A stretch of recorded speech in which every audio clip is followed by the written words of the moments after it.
Well, first of all, it is such a great honor to be here at the Rose Bowl.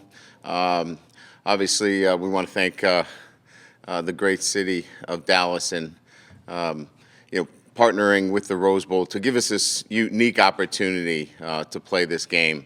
Um, as I had said earlier, it was so important for us to make certain that we got our players' parents to be part of this special game. And again, I want to thank the college football playoffs for making this happen. And so, on behalf of Notre Dame, a real big thank you for putting this together to allow our student athletes the opportunity to really be celebrated by their families to be at this game here at AT&T Stadium. So once again, thank you to the Rose Bowl, Capital One, and certainly college football playoffs, and as I said, the great city of Dallas giving us this opportunity to play this game. Now on to the game. We're very excited to be back here, and this is for us a journey that we've been on since June. Our players have gone through, like all other teams that have been on this similar journey, through so many things during the pandemic, and I couldn't be more proud of a football team. I'm sure Coach Saban feels the same way, and anybody that's been asked these same questions, how they feel about their football team. This is a unique team, a bond that you build with a team that's unlike any others when you go through the things that we've had to go through relative to COVID and testing and changing your lifestyle and habits. And I just love this team, and I love what they're about, and I can't wait to watch them play. They're going to perform at a high level. They'll need to, because this is an outstanding football team, and again, want to congratulate Alabama for again being here and being part of the playoffs. And we know the challenges in front of us, but we welcome those challenges. That's why we go to work each and every day to put ourselves in this position. And we're going to keep knocking at the door. We don't listen to the narratives about what Notre Dame can and can't do. We're just excited that we're going to keep banging at this door and we're going to get through. We're going to keep putting ourselves in this position, and we're excited about the opportunity that we've got for us tomorrow. So with that, we'll open it up to questions. Thank you, Coach Kelly. As a reminder, please raise your hand to ask a question. When it is your turn, your name will be called, and you can then unmute your microphone. Our first question comes from Chuck Freeby. Brian, where would you say your team's mindset is going into this game? You've had two really huge games this year with Clemson. How would you compare their mindset going into this game with Alabama to where it was in those games? Well, I'd say it's much more similar to the first time we played Clemson, right? The second time, look, Clemson beat us. They were the better football team that day. There's no doubt about it. But the mindset was different. And coming into this game, playing in the playoffs, your mindset shifts and changes to one where you have to play your very best. And if you don't, you go home. That wasn't the case the second time we played. And unfortunately, it crept into the way we played. No excuses. Clemson was the better team that day. But having said that, I can sense the way we've prepared. This team will play, our football team at Notre Dame will play with a similar mindset that they did, and they'll need to in the first game that we played against Clemson. Our next question comes from Eric Hansen. Hey, Coach, a couple things. First, you mentioned that you'd hope to come to a decision on center by Monday's practice. How did that turn out? The second thing is Kyron Williams really accelerated. Once he got to the top of the depth chart, he just kept going. Yeah.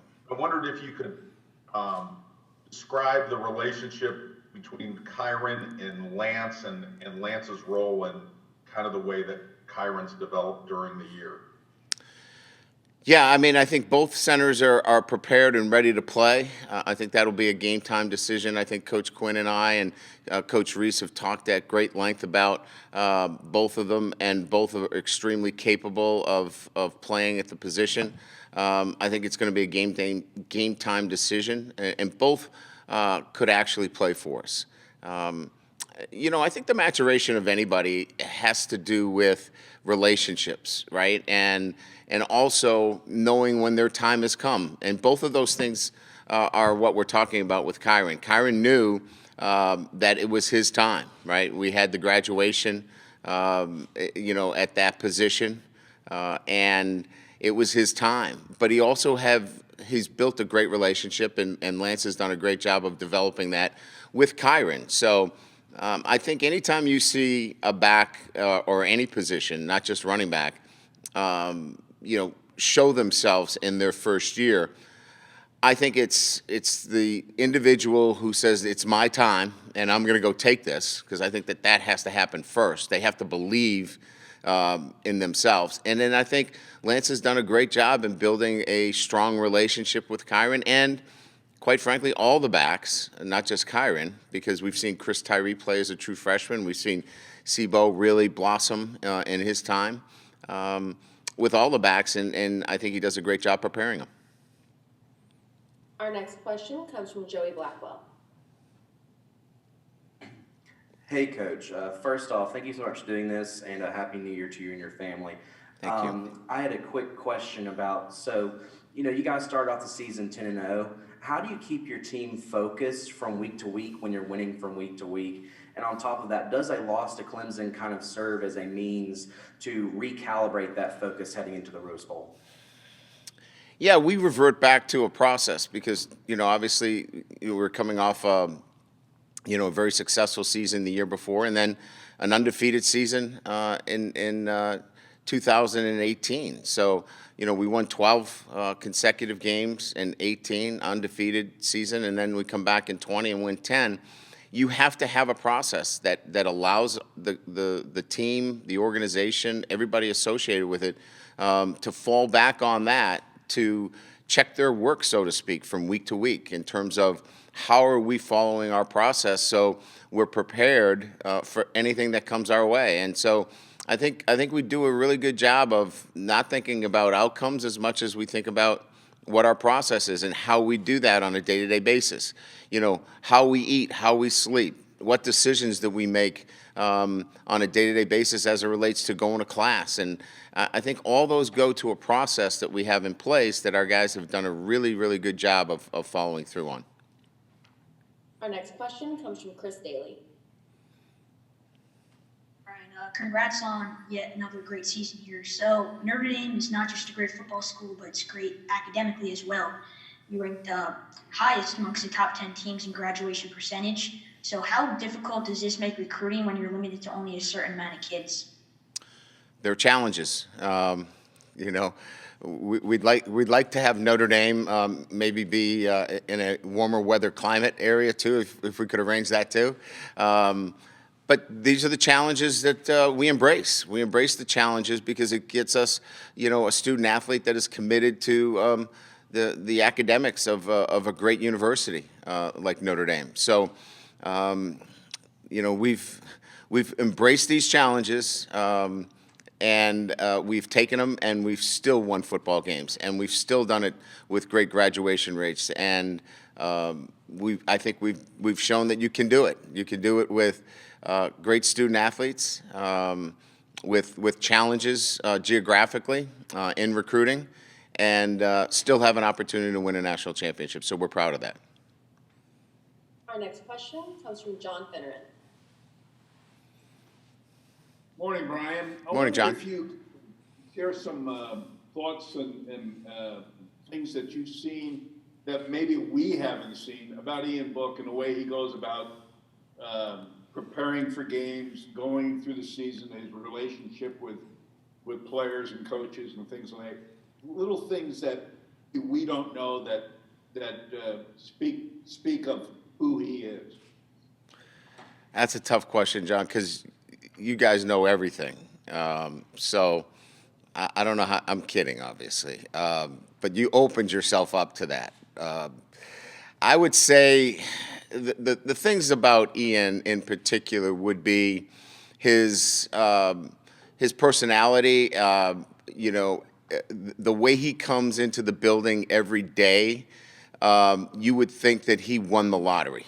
Upbeat, positive, interacting with everybody, from the person that's serving food to the person that is spraying and cleaning in the building, support staff. It doesn't matter who. He brings in such an energy on a day-to-day basis, and that's kind of what people don't see about him, and that's why he's so respected and loved by everybody, and why everybody pulls for him. And if there's a negative thing to say about him, it's kind of like, well, say it to me, because we've got Ian's back, and because he brings that on a day-to-day basis, regardless of what happened to him or how he feels. He brings that energy every single day. Our next question comes from AP Stedham. Good morning, Coach Kelly. Good morning.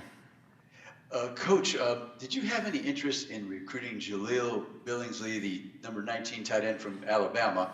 And has the tight end always been a preference in your offense? You have a great group yourself. Yeah, he's a fine player. I can't recall where he fell on our board in particular. There are so many factors, but we knew about him and know how fine of a player he is. The tight end happens to be an area that we've had great success going back to 2010 with Kyle Rudolph and Tyler Eifert and Troy Nicholas. I mean, Durham Smythe. We continue to turn out great tight ends each and every year. Cole Kmet's our latest. There's just so many, and I'm missing a couple, unfortunately, that have played for us as well. I can't think of everybody at this time, and that's a good thing. But because of that, in developing tight ends, we've got a lot of young men that want to come to Notre Dame to play the tight end position because we utilize them. And you could see that in our offense today, right? We're using 2 and 3 tight ends quite a bit. And so, people, tight ends are quite attracted from the high school ranks and seeing the utilization and how they can develop in our program at the tight end position. Thank you, Coach. Our next question comes from Pete Sampson. Brian, you had mentioned challenges, and you can embrace challenges or try to push back against them and maybe change them. And I'm curious, since the last time you played Alabama in the BCS championship, how your perspective on challenges around Notre Dame has changed, embracing them maybe more opposed to trying to change what Notre Dame is, and if you think that's been a big part of the success really over the last 4 years. Yeah, Pete, I think so. I mean, look, we're not going to change at our core who we are in terms of, the student athlete and the premium on the student athlete in terms of what the right fit here. I think you know that. You follow us as closely as anybody. But I do believe that there is some merit to the fact that you're not going to fight, who we are in terms of the recruiting process. I think once you decide that, look, these guys fit, you can then go and make the case for those young men that are going to do the right things at the university. And maybe if they fall a little bit below the line relative to some of the numbers that you need here at the university, they make up for with outstanding traits. They're great in the community. They're going to be great representatives of the university. And I think you embrace it from that perspective. They've got great emotional intelligence. So I think there are other ways to really embrace that than strictly saying, well, he doesn't meet this criteria relative to a particular GPA or test score. But what about his character? And really, digging in deep about that. And I think embracing that and understanding that there's guys out there that can meet it from that perspective certainly helps quite a bit. And I think really that this pandemic has given us another glimpse at how we can build earlier relationships even through Zooming and FaceTime before they even get to our campus. And we saw that with this recruiting class, which I think is going to help us moving forward, that it doesn't always have to be, hey, we got to get them on campus. Yeah, we know we're in South Bend, Indiana. It's it's not the first destination on everybody's map, but when you do get here, it's a beautiful campus. But we can do so much more work now, having gone through what we've gone through this past year, by touching these families a lot sooner, through Zooming and FaceTime. As a reminder, if you have a question for Coach Kelly, please raise your hand. Our next question comes from Ron Wallace. Good morning, Coach. Good morning, Ron. Ron Wallace here with Ball Down South. You had a good season this year, only lost game to Clemson. If you guys were able to make it to the title game, and Clemson made it to the title game after winning the Sugar Bowl, what would it mean to you and your team to have another shot at Clemson and at their national title? We'd love it. I mean, rubber games are what it's all about, right? Each team wins one, you settle it with the rubber game, and that would be a great scenario. We've got a great Alabama team that we've got to handle first, and that's where our focus and energy is. And if Clemson's fortunate enough to beat Ohio State, we would love that. What's important now for us is how we perform against Alabama, but what's important next would be a matchup against Clemson or Ohio State. It doesn't really matter to us. We'll take either one of them. Our next question comes from George Bashura. Good morning, Coach, and Happy New Year. Thank you, George. It was a great segment into my question with the WIN acronym. That kind of worked for the team all season. How does the WIN acronym, what's important now, what's important next, work as the window tightens on the season? Well, in a lot of different ways. What's important now is certainly, our focus, not being distracted by, our guys going to the NFL. Are they coming back? When will I get a chance to see my family again? What's the schedule look like next week? When we win, are we off a couple of days? So you can understand that acronym in relative terms doesn't necessarily always evolve around football or around anything that can distract any of us, right? And that being a schedule, for example. And our guys need to know sometimes, what's next, as well as what's the next 24 hours look like. So it applies in so many areas when we're dealing with young men that want to know, what's the next 14 days look like for me. Am I going home? Are we staying here for Christmas? What's the schedule look like? Those are important conversations to have as well. Our next question comes from Eric Hansen. Back for seconds, Brian. Dalen Hayes was one game just perfectly with that shoulder injury last year. If it had been one more game, he wouldn't have been able to come back. Right. What will you remember about his second chance of kind of having a final chapter there at Notre Dame? Yeah, great question. Embracing a second chance in a way that he really, I think, opened himself up to being complete as a football player and as a person.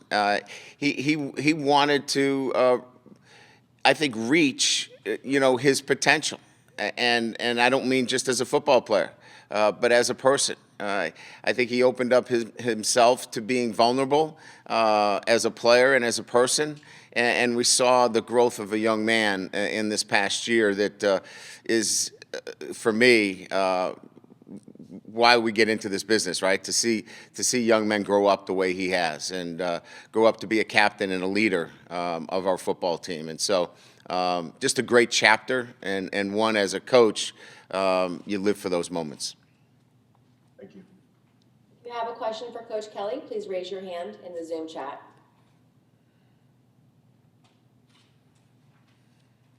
Our next question comes from Sean Fitzgerald. Coach, just wondering, what are the challenges that defending someone like Devonta Smith? What are the challenges defending a player like that? Well, first of all, they do a great job. I mean, Coach Sarkisian does a great job of utilizing formations and motions, and really putting them in a very good position, and really taking advantage of some matchups that can be problematic for you. So I would say first and foremost, a lot of credit to the way offensively they're utilizing magnificent players. As it relates to him specifically, he can do a little bit of everything. I think the first thing everyone thinks about is explosiveness, which he is. Great ball catcher, tight windows, it doesn't matter. Great concentration, route runner. He's just a complete player, and I think they use him so well and so smart in the way they use him to get great matchups. So I think it's a little bit of both. I think they should get a lot of credit. I think Coach Sarkisian should get a lot of credit in the way they have used him in particular. I don't know where he came in the starting lineup on the start of the year. I don't know if he was the featured guy or not, but to kind of transform into the featured guy through the season the way he has is a credit to him and the coaches. Our next question comes from Pete Sampson. Brian, I want to ask you quickly about the defensive coordinator hunt whenever the season ends. Mm-hmm. I don't know if you have a timeline for that, but also I was also curious, is consistency in scheme your first priority there, considering the success of the defense and how you've recruited it over 4 years? Yeah, we'll get moving on it, pretty quickly. I mean, obviously, there's some competitiveness involved in this. There are other openings for coordinators' positions, so we can't be sitting on our hands, as we look around the country or even internally. I mean, we have to be able to look at this from a perspective of, there's candidates out there that are being looked at by other schools as well. So I've got to have that in mind. So, relative to the process, we've got to be on top of it. As you know, a lot of this will begin in its beginning stages through Zoom and FaceTime because of where we are with the pandemic, and then you're probably closing after that by bringing somebody on campus. So that in fact has changed a little bit. So we've already begun putting those kind of protocols together for the interviewing process. As it relates to scheme itself, we've recruited to a base 4 down. That doesn't mean we can't play 3 down, because we do. We as you know, in our nickel and dime package, we're primarily in a 3 down package. So as long as the system can marry with our recruiting, that's the most important thing. As long as it marries with the recruiting that we've been doing over the last 3 and 4 years, I'm open to what the system looks like. It doesn't necessarily have to be, always 4 down. We can be in some 3 down and some 4 down, but it can't be. We're not going to a 3-4 defense, and that's not going to happen. We will be a team that is continuously looking at our personnel that we've been recruiting to match the scheme. So, long story short, you'll still see some 4 down, and you'll still see 3 down, which is pretty much what's going on, except for some that have gone strictly to 3 down to match who they're seeing in their conference, and that's not the case as an independent, where we need to be in 3 down because we're not just seeing spread offenses. You've got to defend the triple option. You've got to defend power offenses. So that's why we'll match it with what we recruit and what our schedule looks like. Our final question will come from AP Stedham. Coach, there's always been a long association between Alabama and Notre Dame, dating back to Frank Thomas was the roommate of George Gipp, I believe. Then he was the head football coach at Alabama, coaching Coach Bryant. Coach, you have Jay Bramlett from Tuscaloosa, your punter. Howard Cross III, his dad, Howard Cross, scored a touchdown against Notre Dame in '86, and then Lance Taylor, the running back coach. How does all those associations materialize? Well, I think when you talk about historic and tradition, Notre Dame, Alabama, those 2 schools are going to keep coming up. And when you talk about the names that you brought up, they're gonna gravitate towards those great programs. And so I think there are always going to be connections between the great programs in the country, whether it's Alabama and Notre Dame, or it's Notre Dame and USC. There's always going to be some kind of connections, or Alabama and some of the other great programs around the country. Obviously, Alabama and Clemson comes to mind with Dabo. So I think there's always going to be those connections with the great programs throughout the country.